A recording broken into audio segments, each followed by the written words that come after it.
And welcome into Press Box Live. I'm Stan the Fan Charles, along with my co-host Ross Grimsley. We are brought to you by C3 American Exteriors. Go to their website at c3america.com to get a brand new roof for just the cost of your insurance deductible. You heard me right. Go to c3america.com to get a brand new roof for just the cost of your insurance deductible. As I said, I'm Stan the Fan of PressBox and PressBoxOnline.com. Ross Grimsley is with me. Ross, we've got the big man and the not quite as big man. Got Dave Johnson and Steve Johnson with us, the proprietors of, what is it? It's Optimal Baseball Performance out in Bel Air, Maryland. And I've interviewed both of you individually before, never had the two of you together. Steve, is Dave your boss, or is it the other way around now? I think the tables have turned a little bit, so I get to now push him around. Crack the whip. Seriously, tell us a little bit about what this is all about. You probably, I'm guessing, were going to do this on your own at first, correct? Well, yeah, in a way. It's the way it's designed is a training program that's focused on functional strength, along with the strength to perform the mechanics that we want to teach. I mean, we teach mechanics and that's great, and how to move. But a lot of time, some younger kids and even older athletes in the professional sports aren't strong enough to perform the mechanics we want to perform when we get in the game. So we're kind of trying to get that started at an earlier age, and some of the stuff we've learned over the course of my career, and then when I got done playing a little bit. But just trying to put it all together and give these kids an opportunity to have some information that I didn't get the chance to have in my professional career. Some things that kind of opened up near the end, and some information that I've learned over the course of my career, and just giving them the opportunity to put it together at a younger age, and maybe have them get the most out of their bodies starting at 12, 13, 14, instead of waiting until they're drafted to figure that out. Dave, before I turn you over to Ross Grimsley for a couple of questions, guys, I'm about 10 or 12 years older than you, I'm guessing, but guys your age, is this a whole new language of teaching performance, or is it still at its core the same exact things that you were taught, just that the language is a little bit different? Well, it's in large part different, to the extent that, as Steve mentioned, the functional strength, the different rotational activities that you do, and how you actually turn your body and use your lower half and use the ground force energy from the ground up all the way through your body parts. Understanding how to stack that energy, back in the day, and Ross, of course, knows this, and he's way older than I am, but Oh, geez. I'm sorry, did that? Oh, Ross, I didn't see you there. Oh, I'm right here. So, yeah, He's the guy with the hat on. Yeah, it's interesting because I taught Steve how to pitch. Basically, I didn't really have anybody necessarily teach me mechanics.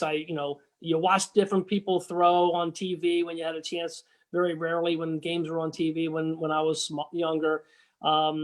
You just kind of tried to emulate guys who were successful. And then if it worked for you, you stayed with it.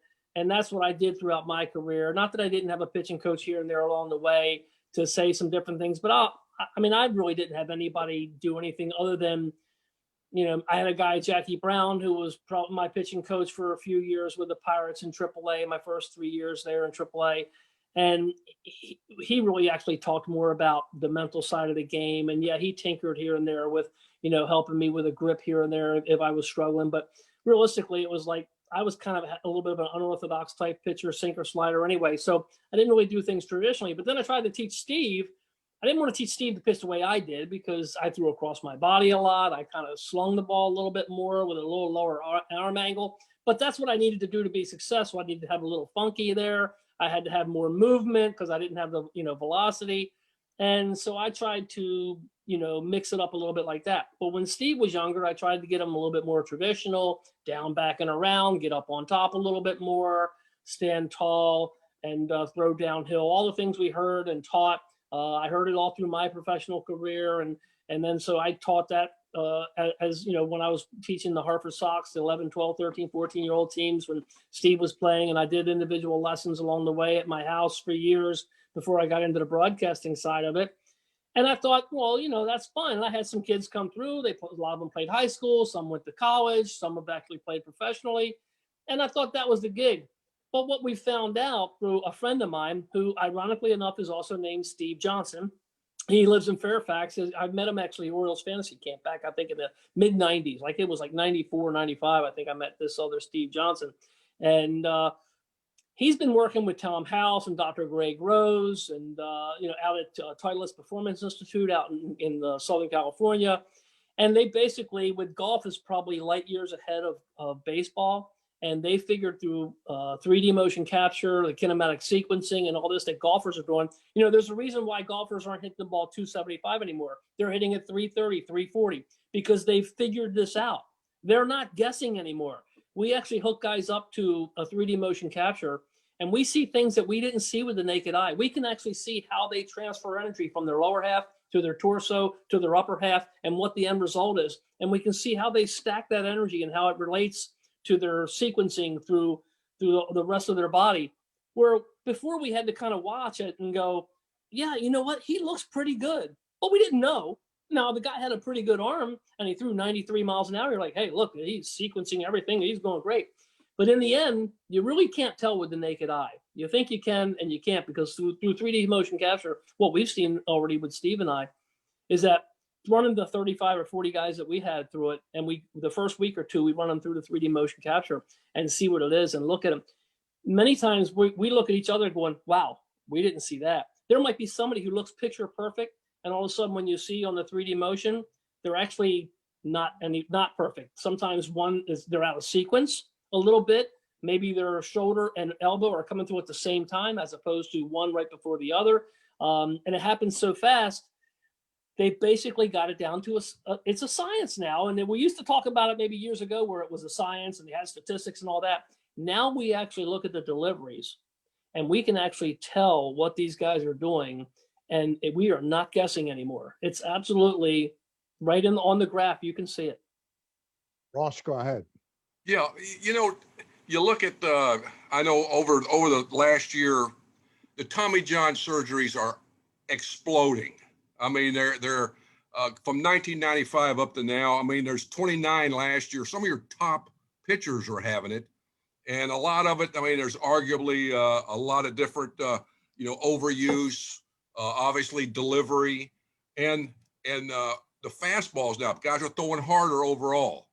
Obviously, I mean, they're being radar gunned the ball out of your hand, which is jacked up.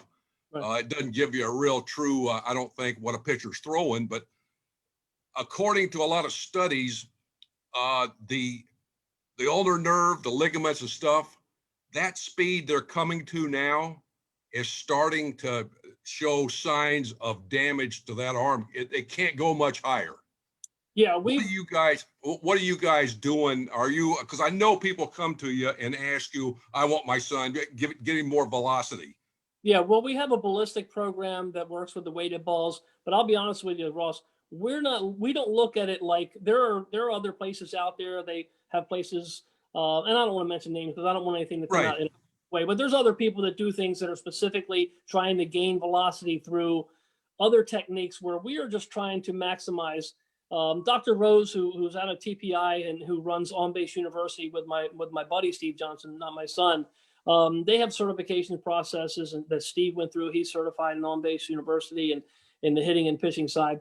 And what they do is that they're trying to find out. They say, look, there's no one way of doing it, but there's one efficient way of each person to individually do it. So we don't try to make everybody exactly the same, but we do know certain things that happen along the way that make them more efficient. So what we do is through the kinematic sequence and the 3D motion capture, we try to find a way for them to be able to sequence properly. And if they're sequencing properly, properly, and they use their functional strength program, which is the first half hour of what they do when they're with us. That's the hour and a half program. Is the first half is functional strength. Then we kind of work with towel drills, knee drills, and then do rockers and do some other things along the way to get to the end. And they do a lot of throwing, but a lot of it is done with towel work. So it's not a lot of wear and tear, but mechanically they can go through it full speed and get a feel for it. But it's designed for them to get the most efficient delivery so they can maximize their velocity without what you're talking about, Ross, where all they want to do is throw hard. It's like, no, we need to find a way to throw hard in the most efficient way possible and taking the most stress we can off of that ulnar nerve, that elbow, and the rotator cuff by using your whole body to do it, as opposed to just at the end, let's see what that thing can come out at on a radar gun. Well, and I would say that there's a lot of guys in the big leagues, and then what you could probably figure out if you ran them all through the 3D motion, or even just we have a functional physical screen that we do. We run everyone through a screen. How flexible are you? How internal rotation of the hip, and just different tests that they figured out over the course of just from the on-base U certification, that they help perform different body movements in the delivery. And sometimes you'll get a guy, if you ran the whole big league team, you'll get half of them that fail half the tests.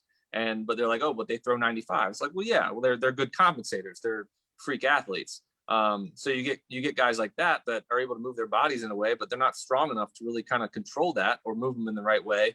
And then you kind of get guys that they maybe throw faster than they can handle. And then, if you drive a car that goes 200 miles an hour, but it can only handle 180, well, you're not putting yourself in a safe position. So we're just trying to get guys strong enough to use their whole body. Most guys and young guys, as you probably know, and they use all arm. They don't use their legs. And if we can kind of get them strong enough and get them efficiently to where they're using their legs, they're using their core, and the right body part stopping the right body part and at the right time. And that's really what we're trying to do. And if we do that at a young age, 11, 12, 13, by the time they're older and growing, it helps kind of relieve some of those stressful injuries that happen even before guys get to throwing professionally. Now, it sounds to me like this is more of a mechanics type thing. What about, do you guys talk about a throwing program or throwing, or is that to come later, or how do you work that in? So what are your thoughts on that? So basically what we try and do here is we're trying to get the body parts moving in the right way mechanically, but also make sure that they're putting the strength work in to get those things to work together. But we're probably trying to get here. We don't use a mound. It's all flat ground. So that takes about, the 6 to 7 times the force off their bodies, just so that if they do, most guys have practices. So, when they're coming in here, they can come in during their week of practice or during their games and get skill work in and a little bit of strength work. But then they can go into their practices. They get about 120 reps here with us. But most of it's towel, and there's a lot of things mixed in. And that way, when they go to the practice, they shouldn't be sore when they leave here. But then you talk to them about, hey, you shouldn't stop throwing. I professionally found that I had a really hard time. I'd give myself like 2 or 3 months off when I was done my season, and this was that's what most people do. And they exactly. don't do that now. That was one of the questions I wanted to ask you guys. When these kids come in who play on several teams, when he's not pitching, he's playing shortstop or catching, there's more throwing. I mean, do you guys suggest, like you said, take a few months off before you start? Don't play year round, that type of thing. What I found out, and this was also talking with guys like Tom House and talking with Steve and figuring out, hey, what's the best thing to do? Because I always had to relearn how to throw. I'd go 6, 7, 8 months of training and working and playing games, and I wouldn't really focus on my delivery other than maybe in a game or obviously in the work you do in between games. But then I'd go take 3 months off, and when I started to throw again, I had to almost sometimes relearn, I'd find some bad habits, and then instead of spending working towards spring training, I'd spend it relearning how to throw in my way. So what we've tried and tell guys is there's a difference between throwing and pitching, getting off a mound and playing catch. And I say, we try and tell guys, like, it's okay to take time off but that time off is from off a mound. You really need to come in, not only maybe in here or a place like this, to where you keep your motion, you keep your form going, but you don't have the stress going. Where you can play other sports, you can play. And I mean, I always say you need to play as many sports as possible. But if you want to be good at baseball, you need to make sure you don't lose what you've worked the 6-7 months during the season to work on your delivery. So at least being playing catch maybe once or twice a week. But that's all it is. It's playing catch. It's keeping your form. It's not getting off the mound and throwing bullpens and playing games in January, which I have some of my guys that end up doing. And unfortunately, some of the guys have gotten hurt due to that, where they have all this time off. And I don't know whether it's because of them not being able to play as much in this past spring or summer or whatever it was, but they haven't played in 2 months. Then they get off the mound for a game in January that they went down to Florida to play, and they come back and their arm hurts. I'm like, well, you haven't done anything. I mean, Right. we work in here, but you haven't built up that strength and that arm strength to go and throw in a game and put all that adrenaline into it. That's just asking for a problem. And that's what we're trying to teach guys and teach parents, especially because some coaches don't know, especially at the younger levels. They have no idea the stress that could put on your arm. And it's really informing the parents so that they know what to do and what not to do. One of the biggest things We're talking to the Johnsons, Dave Johnson and Steve Johnson, both former Oriole pitchers, now the proprietors of Optimal Baseball Performance in Bel Air. And Dave, I interrupted you. You were responding to what Steve said. Yeah. And just so you know, I'm actually just volunteer. It's Steve's business. I have no stake in it. It's Steve's business altogether. I'm up there helping him, trying to lend some experience, but I'm learning just like everybody else up there a little bit. I have a little bit of knowledge because of my buddy, Steve Johnson, who's been doing this for about 12 or 15 years. But what I wanted to mention, Stan, was that, I thought all along that throwing off of a mound would be easier than throwing flat ground. And my reasoning was I was trying to use a little common sense, which I struggle with every now and then. I was thinking if I actually throw and I actually pitch and my foot hits sooner, which it's going to hit sooner on flat ground than it would if I was off of a mound. Okay. I thought that jolt would be harder for me to get over top of my front side. And so therefore it would be more stressful. When in actuality, it's the opposite. Because of the drop off in a major league or any mound, it should be this way, but a major league mound it's flat for 6 inches in front of the pitching rubber, and then it's supposed to go down 1 inch per foot all the way down the mound. And I always thought that it would be less stressful on a mound because you'd be going downhill. It'll be easier to do that. But as Steve mentioned, it's 6 or 7 times the force actually going off a mound. That's why we do flat ground work. We don't do mound work. Mound work for them to throw bullpens on the side, that's to do with their own pitching coaches or their own coaches and managers of their amateur teams, high school teams, or travel teams, or what have you. But actual work, mechanical work and strength and conditioning and functional strength training is what we do. And the throwing we do, as Steve mentioned, we don't even have a mound in our facility. It's all flat ground work. And they found out through all the stress testing and all the different 3D motion capture and the kinematic sequencing and the biomechanical things that they hook up, and they can see where the stress is. It's actually less stressful on the flat ground. It may be a little stressful, but to answer the question, Steve, is that going to throw a young pitcher off the fact he's practiced on flat ground and now he goes out to his high school game or his little league game and he's pitching off of a mound?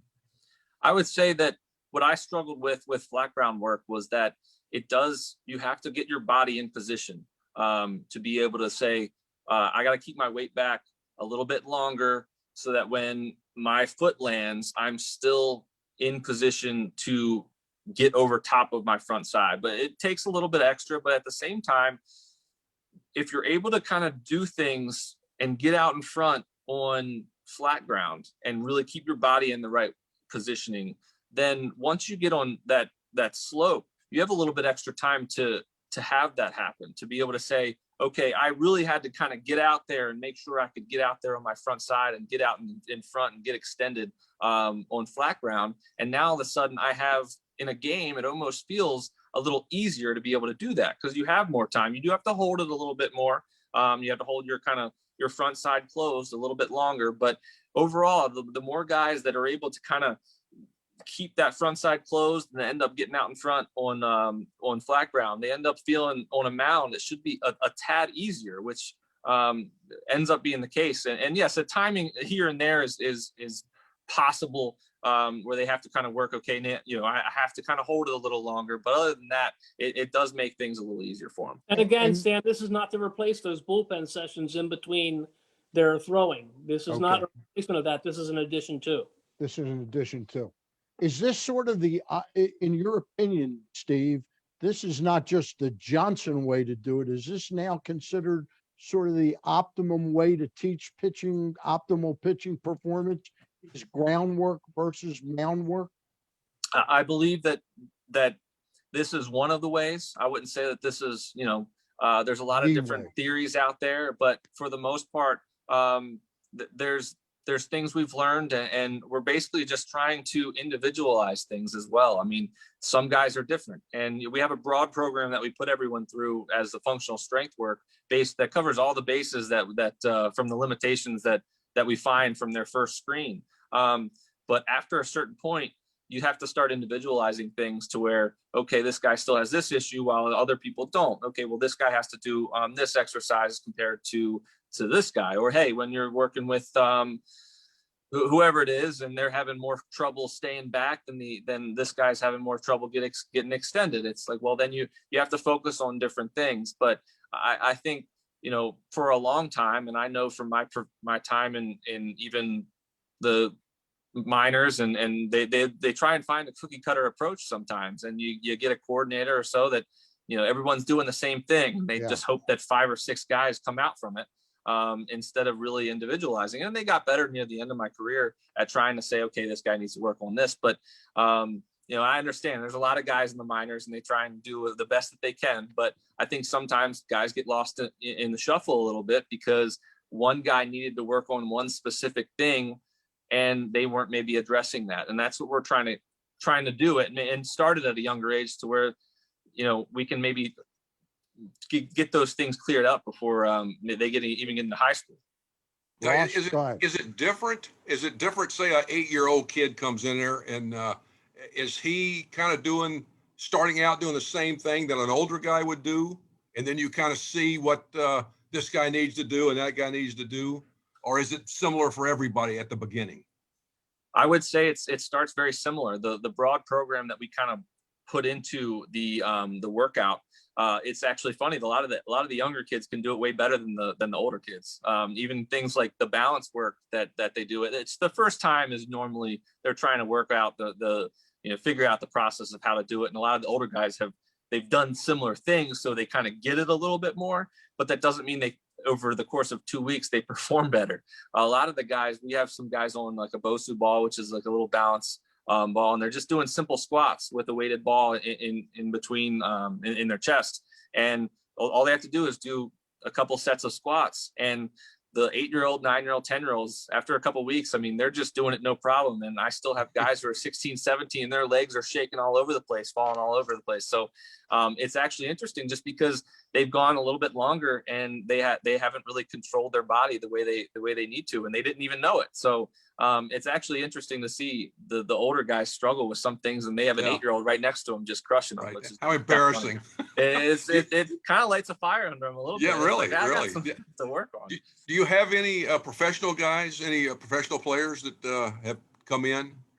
Not yet. We're hoping to one, get the younger guys, get the younger age groups in here, get a good feel on the business. And then once we hopefully get established, we hope some of those guys become professionals and then they continue going on with us. But we hope the word gets around, or at least some of the 3D motion, even if they just came in for that, just to get an idea on where they were and what they maybe need to work on. Let me ask you this, and I kind of alluded to it earlier. The big thing now is velocity. And usually guys that throw real hard, their mechanics are awful. So, I mean, little Johnny's parents come in. I want little Johnny to throw 150.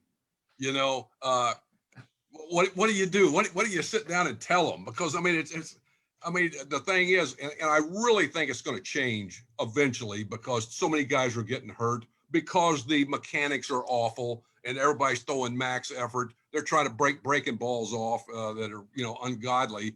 And it's just going to take its toll. But you got to be, they got to come in and say stuff to you, and you got to, what do you say back to them? Well, I basically, depending on their age, I want to let them know that it's not important for them to be the hardest thrower on their team at 11. It's always great. And there's 14, 15-year-olds that obviously they're trying to, you got to play the game in a way.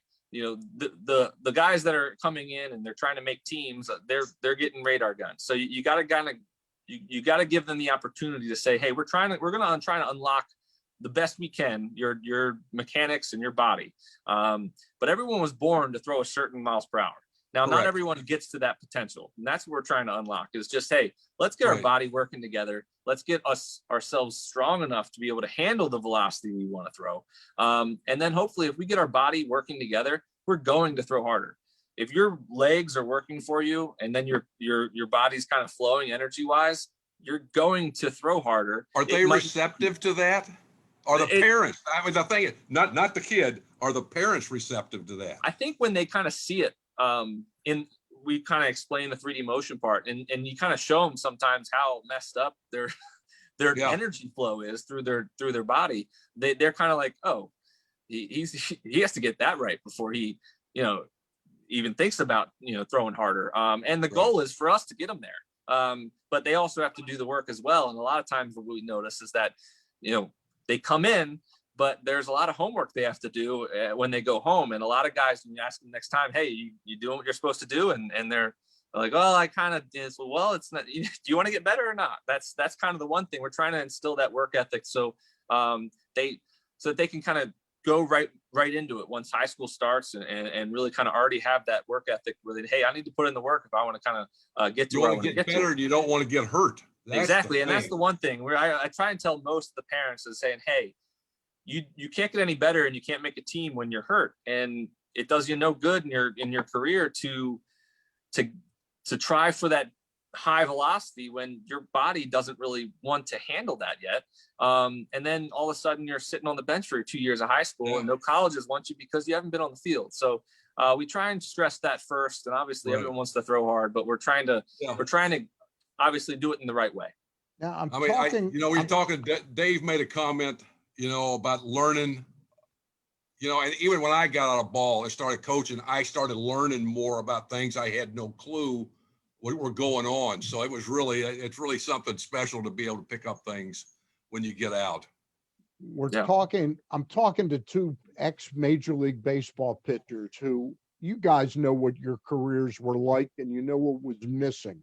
You were this close to being somebody who could have had really a solid major league career. You weren't that far off of that. If both of you had gone through a program like this when you were 14 or 15 years old, would it have made a major difference to both of you guys? Dave? I think, well, first of all, you just don't know. I mean, for us to say, oh, absolutely, we don't know. But the information that we have tells us yes. So even though we don't know for sure, we can't absolutely say for sure. But on the other hand, what we're teaching now and trying to, get the young guys that are coming in to understand what we're trying to teach them, this is not our philosophy.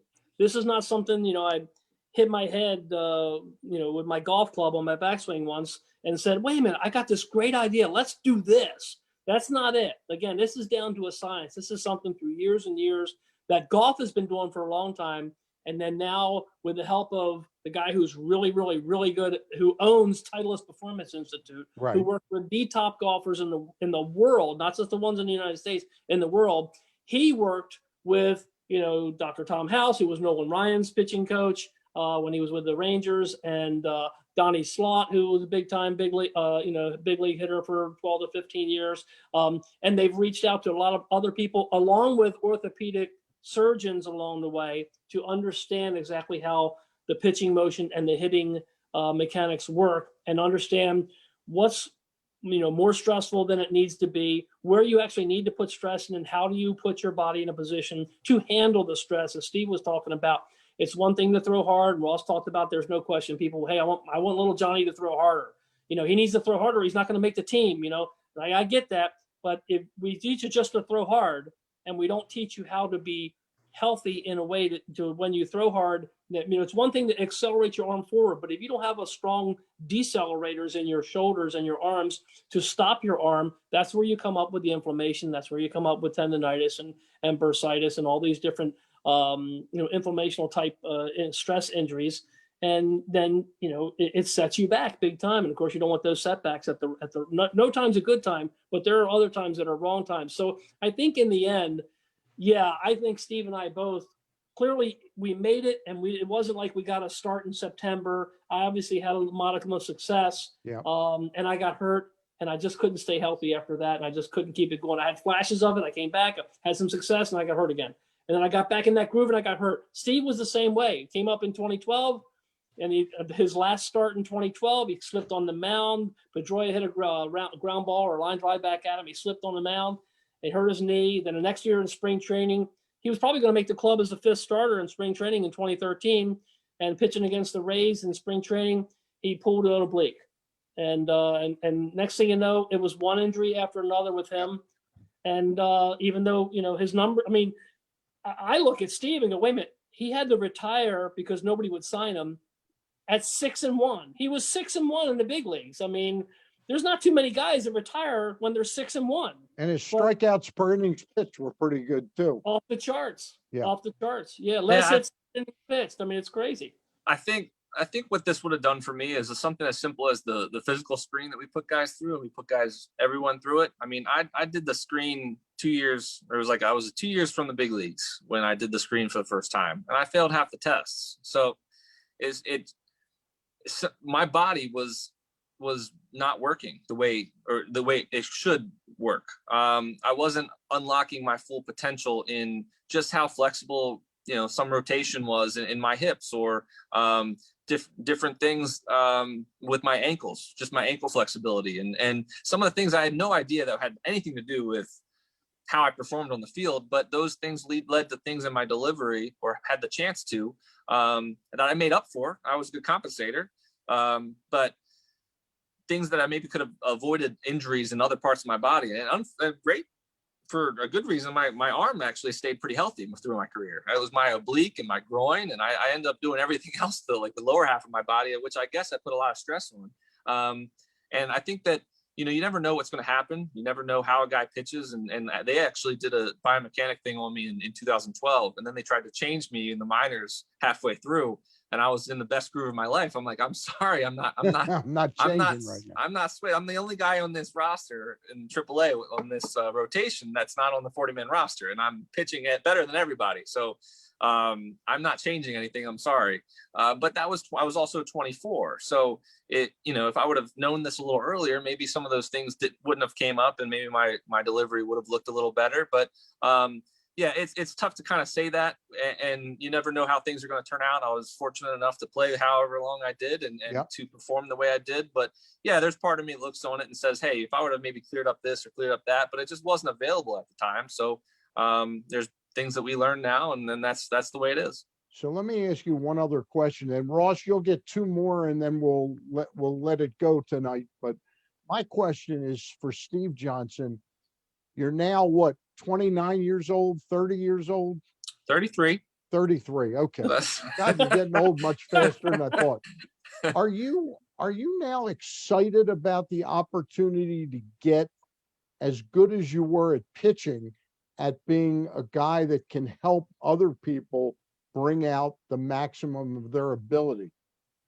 I am excited for it. And I always wondered what I would do after I got done playing. And I always felt like I could be a pretty good coach. I was able to relate my experiences and how I was able to figure out what type of pitcher I was. And it was one of the things I really knew how to pitch. I really knew how to do well with what I had. And some guys don't understand that, or aren't able to see that. And I felt like I was able to help some guys who were, over the course of my career, who were maybe a little younger than me, maybe just help them with certain things. And I felt like I would be a good coach, but I didn't know where. And I thought about possibly going, into the minors and doing things. And then I was thinking I'd be away from my family a little bit. If I could maybe do something around home and do something like my dad did, maybe that would be more my style, and I'd be able to be home. Because when you're playing, you're just gone for so long. And for 14 years, was my life. But I really enjoyed to be able to be home and also be able to help people around me and really just give my information that I've learned and be able to help some kids. And just in the short period of time that I've been doing it, there's been some people that I've helped, and the feeling that you get is a good feeling when someone comes to you and they're like, man, that really helped me out, and I was able to really, pitch a lot really well in this tournament. And you have parents sending you stuff and videos and updates, and it is pretty cool to be able to kind of put maybe put a guy in the right direction. And that's kind of where I am now. And I'm Now, happy with it. I know you're focused on the business at hand right now, but if you got really good at this, do you also see it as a way that you could make a dent in the major leagues again in a different way? I'm not talking about as a pitcher, but so many now major league coaches are coming out of the Performance Institute. I think it's a possibility. I wouldn't say no, but I'm happy with where this is going right you. now. And that as great as it is playing and being in that atmosphere, and I do miss it a lot. It's still away from everybody. It's away from family, friends, experiences during the summer that I've never gotten the chance to experience, really. I mean, since I was 8 or 9 years old. And think about just going something as simple as going to Ocean City on a weekend. I was like, what's this about? Like, how this is Ross, pretty great. It's a got one whole or new two more. world, isn't it? Exactly. And then people kind of, they are like, oh, you didn't get to go to Ocean City? Big deal. You played in the big leagues. I'm like, yeah, but I mean, I miss that, a little bit. Just a So lot. it's now I get to experience that while also helping people. Yeah. So I enjoy that a lot. And I don't know if that'll change. All right, Ross, You got time guys- for one or two more from you. You guys talked about injuries. I was very fortunate, playing for as long as I did and coaching for as long as I did. And I got hurt the last year I played, trying to throw harder than I was capable. I was trying to throw 85 and I could only throw 82. So I elbowed. No, you're there, but my question to both of you guys, you talked about your injuries. What do you think led to your injuries? DJ, you can start it off. I know you had some and what have you, but what do you think led to those injuries, and how would you have done different in the past to avoid that? I think mine was a combination of about 3 or 4 things. First and foremost, I modified my delivery to get more movement on the ball. I started stepping across my body more, and the more you step across your body, then you're trying to get to that fastball low and away to a right-handed batter. That's very stressful on your whole body. And it's just, you're stepping one way and trying to turn and throw 84, 85 the other way. It's really hard to do. So that was more stressful, but I stayed with it because it worked. And it was the only way I was going to be able to get to the big leagues. The other thing is that I was not a big workout guy. I mean, I was like, hey, I'm successful throwing. I'm a successful pitcher. I don't need to do all that running, and I don't need to do all that workout. I came to the Orioles in 89. And Alan Johnson was the strength and conditioning coach. And he's, I got there August 1st. So all of a sudden, after I got done pitching my debut, and then 2 or 3 days later, we're at Memorial Stadium, and he's like, okay, we're going to do this. And I'm like, what is that? And we weren't doing it in Rochester. And all of a sudden down, he's starting to stretch my legs up over my head. I'm like, whoa, wait a minute. I'm going to rip my hamstrings apart. I mean, I could barely walk the next 2 days. I'm like, now I got to go out and pitch. I can barely walk. So I was like, stay away from me. I don't need that workout thing. I just pitch. Well, then after you do that for a while, and the other thing that I did, I played winter ball 5 years. So I basically played year round for, 5 years. I just pitched and pitched. I'd have 2 weeks off before I went to winter ball. And then I'd come home and have a week and a half off, and I'd go to spring training. And I'd play all year, and I'd go a week and a half or 2 weeks off. I'd go to Dominican again, and then I'd get done. I mean, I went from the Caribbean World Series pitching for the Dominican team, second week or first week of February. I'm flying home for 2 days, and I'm flying back to spring training right after that. I mean, I just constantly pitched the whole time. Now, it was a way for me. One, I needed to showcase my talents because I needed to be seen and have success. And the other thing is I need to make some money. And that was, you made more money in winter ball. And I don't know why, and it wasn't the big leagues in the Dominican or Puerto Rico, but I always had a lot of success in winter ball. And it was the most fun by far that I had playing baseball, was pitching in the Dominican and having a chance. I pitched opening night against Fernando Valenzuela in Mazatlan, Mexico in the 92-93 Caribbean World Series. That was insane. It was absolutely insane.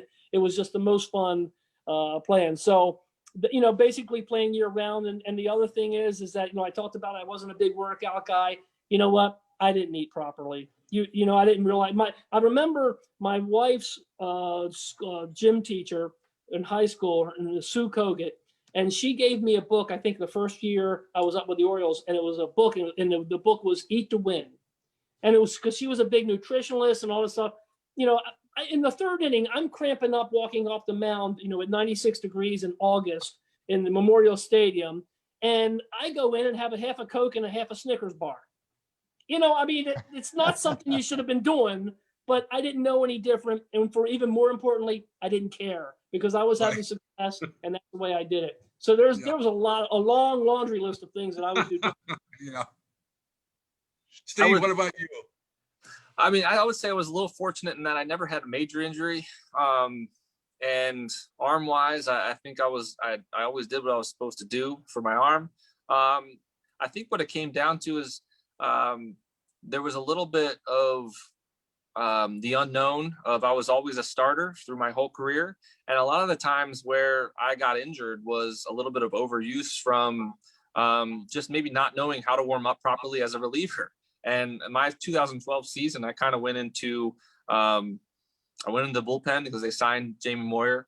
And they were giving him the starts, and I went to the bullpen. It was the first time I'd ever been in the bullpen in my 8 years of pro ball, and they just kind of said, here you go. And I'm in there, I don't know what to do. Luckily down there, they used me as more of like hey, you're going to pitch the 6th. So you got ready, you got to basically do everything you were supposed to do. But then I got called up to the big leagues, and they were like using me as a reliever. The phone rings, hey, get hot. It's like, okay, well, I need 40 pitches, No, no, you don't get those. Right, exactly. So it's basically like, hey, you're learning from the guys. Hey, how do I do it? And then you get 7 pitches out there, and you throw 20 in the bullpen, and you're just like, okay, well, I guess I'm down now. And now you go 2 innings, and then you get hot again. And I think a little bit of it was just being a little just uninformed of. I'm not used to this, and that kind of put me in some bad spots. And then you do that a couple of weeks in a row of maybe throwing too much in the bullpen and then being down, and I think you can get yourself in harm's way by doing that. And that was a little bit more on my fault for not asking a lot of the time. I had to kind of learn on the fly, and then you go back to starting 2 weeks later, and I think that you're throwing 90 pitches to 100, and then you go 2 weeks, 3 weeks without throwing over 30, and there's some things that happen. You do what you have to do. I was happy to do it. But sometimes I wish I would have asked a couple more questions and really kind of figured out, okay, how do I do this? And I did over the course of my career, but that was after becoming a reliever full time, and you kind of learn how your body works a little bit better. So, Ross, you got one more? No, I think they're on the right track with this. What's really important is I think with the younger kids, I was very fortunate. My dad played, and I got some information that normally other people wouldn't get.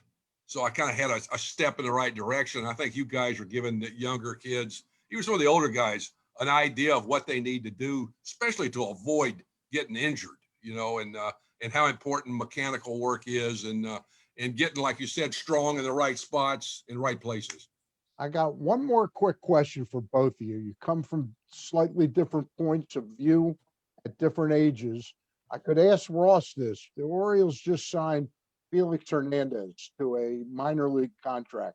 This is a guy who was on a Hall of Fame track. The last 3 years haven't been they've been awful for him. Is there such a thing as a power pitcher like him not being willing to change what he does? Do you see any way he can be a solid addition this coming season? I'll start with Dave. Well, clearly it's possible, because I think that when you look at guys, especially had the longevity that Felix had, at some point, that proverbial light bulb might shine brightly, and he goes, well, you know what? I'm not who I was. I have to be who I am. That's exactly what I'm thinking could happen. Yeah. Because let's face it, he's smart enough, because he's got the experience, so he has to understand that I just can't throw that 2-0 fastball anymore. I might have to, I might have to concentrate more on my first and second pitch, because before I used to go 2-0, 3-1, I'll just throw that 95 heater on the outside half, or maybe I'll run it in on a guy, or I'll throw my splitter, I'm good to go. But when that velocity is not there anymore, guys can wait a little bit longer. And because so many guys throw so hard nowadays and guys are geared up to hit it, sometimes you have to go back to that thing that we always talked about, was you got to throw below hitting speed. And I think he might have to throw below hitting speed a lot more often than trying to hump up and throw the fastball. Now, it wasn't that long ago. I say that now. I guess it's actually been 4 or 5 years, but Steve actually played with Felix in Seattle. Out there with him. It'd be interesting to see his take. Yeah. Yeah. What's your take on that, Steve? Yeah, and one, Felix is a great teammate. So he was as a guy who didn't have much experience, when a guy like that, even though he wasn't, I don't even know, he seems so much older just because he's been there for so long, but he's really not. He just, you're happy that a guy would come up to you and go out of his way to maybe say hey, or to treat you just like a part of a team, which is great. And I think that hopefully he's like that. It's a different atmosphere when you're going to a new team, and a young team, as young as this one's going to be. But hopefully he treats those guys the same way. But I think that the one thing you started to see was that, obviously he was losing his fastball a little bit, but his changeup was almost the same speed as his fastball. And he was throwing his two seam, he was going for more movement, obviously, and he was able to be somewhat successful with it.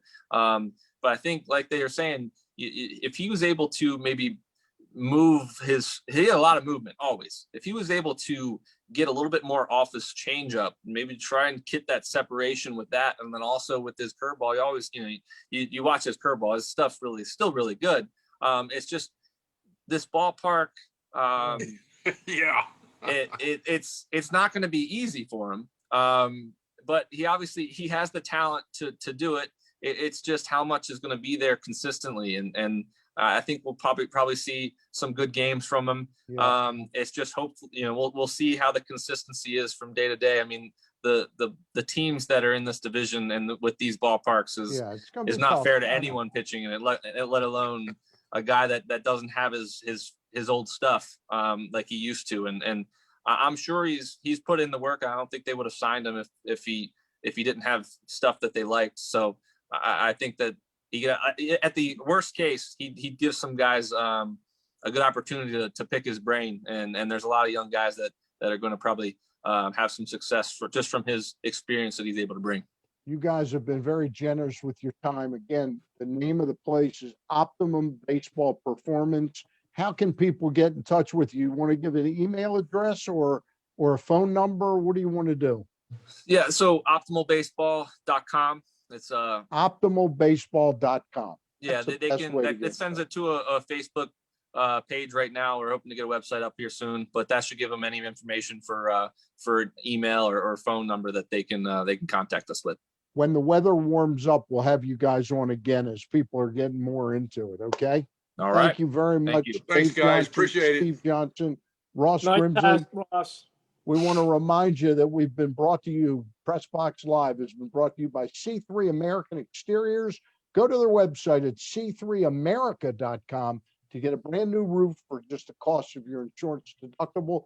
Gary Stein and I'll be back Wednesday night with Dave Petramala, the former head coach of Johns Hopkins Lacrosse and a close personal friend of Bill Belichick's. Good night, everybody. See you later.